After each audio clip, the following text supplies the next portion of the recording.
وأراقب الرحمن جل جلاله।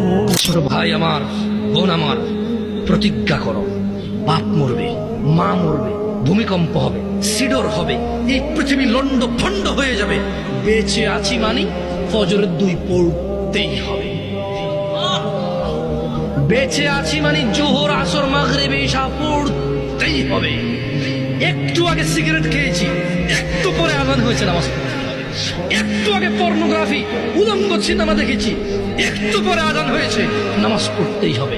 ঘুমের মধ্যে কাপড় চোপড় নষ্ট হয়েছে, মা জানে, বাপ জানে, ভাবি জানে, বোন জানে, সবাই জানে। এখন গোসল করলে সবাই বুঝবে কেন গোসল করছো। সবাই বুঝলে বুঝুক, না বুঝলে নাই। আরে বুঝলেই কি না বুঝলেই কি, আমার কাপড় নষ্ট হয়েছে, গোসল আমার ফরজ হয়েছে, আমি গোসল করবো, নামাজ পড়বো। রাতে আমার ঘুম আসে নাই, বন্ধু বান্ধবের পাল্লায় পড়ে সারা রাত বসে বসে উলঙ্গ ছবি দেখেছি, যা অত্যন্ত ঘৃণিত এবং যা আমার জীবনকে তছনছ করে দেবে, যা আমার জীবনের বরকত নষ্ট করে দেবে, যা আমাকে লাঞ্ছিত অপমানিত করবে, এমন অপরাধে লিপ্ত ছিলাম। কারণ এই জানাবে বিচার যে করবে, যে জানার সাথে জড়িত, সে অপদস্থ হবেই হবে। আপনি আখিরাতে তার আছেই।